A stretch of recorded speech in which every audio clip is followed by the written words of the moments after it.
Good morning students. இன்னைக்கு நம்ம HTTP உடைய expansion பத்தி தான் பார்க்க போறோம்.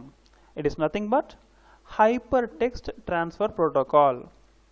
For example, உங்ககிட்ட ஒரு சூப்பரான ஒரு லேப்டாப் இருக்குன்னு வச்சுக்கலாம். அதோடைய யூனிக் IP அட்ரஸ் இதுதான். இப்போ நீங்க Google Chrome browser வச்சு www.internet.com அப்படிங்கிற வெப்சைட்டை என்டர் பண்றீங்க. On the other hand, web server இருக்கு. அதுக்குள்ள உலகத்தில் இருக்கிற எல்லா வெப்சைட்டுமே இருக்கு. ஆஃப்கோர்ஸ் internet.com அப்படிங்கிற வெப்சைட்டும் இருக்கு. இப்போ இது ரெண்டுக்கும் நடுவில் ஒரு கனெக்ஷன் வேணும்.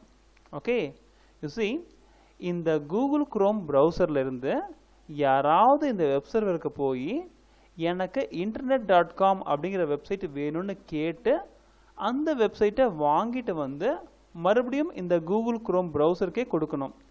இந்த வேலையை யார் செய்வா? எஸ், இப்போ தான் HTTP அப்படிங்கிற ஹீரோ வராரு. அவர் வந்து என்ன பண்ணுறாருன்னா, இந்த கூகுள் குரோம் ப்ரௌசருக்கும் வெப் சர்வருக்கும் இடையே ஒரு கனெக்ஷன் பாத்தை ஏற்படுத்துகிறாரு. இந்த கனெக்ஷன் பாத் டெம்பரவரியானது.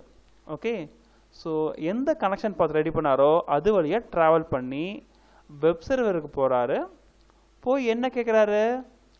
192.168.20.1 அப்படிங்கிற லேப்டாப்ல இருந்து internet.com அப்படிங்கிற வெப்சைட்டை ரெக்வஸ்ட் பண்ணுறாங்க அப்படின்னு கேட்குறாரு. ஸோ தட் வெப் சர்வர் அந்த வெப்சைட்டை தேடி கண்டுபிடிச்சி அந்த வெப்சைட்டை HTTPயோட கையில் ஒப்படைக்கிறாங்க. தென் HTTP எந்த பாத்துலேருந்து வந்துச்சோ அதே பாத்தில் திரும்பி போகுது. போய் அந்த வெப்சைட்டை அந்த கூகுள் குரோம் ப்ரௌசருக்கு கொடுக்குறாரு. ஓகே, ஸோ தட் இந்த ப்ரௌசருக்கு அந்த வெப்சைட் கிடைச்சாச்சு. ஸோ இவருடைய வேலை ஓவர். ஓகே, ஒன்ஸ் HTTPயோட வேலை ஓவர் ஆனவுடனே இந்த டெம்பரரியான கனெக்ஷன் இருக்கு இல்லையா, இப்போ தேவையில்லை. அதனால அது டிஸப்பியர் ஆயிடுது. புரிஞ்சுதா? ஓகே, ஸோ HTTPக்கு இன்னொரு பேரும் இருக்கு. என்னன்னா, it is a request or response protocol. ஏன் அப்படின்னா, HTTP தான் போய் ரெக்வஸ்ட் பண்ணி கேட்டார், அவர் தான் இந்த வெப்சைட்டை தூக்கிட்டு வந்து இங்கே கொடுத்தாரு. அதனால HTTPயோடைய இன்னொரு பேர் ரெக்வஸ்ட் ஆர் ரெஸ்பான்ஸ் ப்ரோட்டோகால்.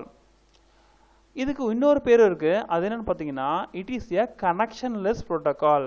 ஏன் அப்படின்னா, HTTPயோடைய வேலை முடிஞ்சோடனே அந்த கனெக்ஷனை அது டிஸப்பியர் ஆகிடுச்சு இல்லையா, அதனால தான் HTTP இஸ் எ கனெக்ஷன்லெஸ் ப்ரோட்டோகால்னு சொல்கிறோம். புரிஞ்சுதா? ஸோ நான் உங்களுக்கு நடத்துனது தெளிவாக புரிஞ்சிருக்குன்னு நினைக்கிறேன். Thank you very much.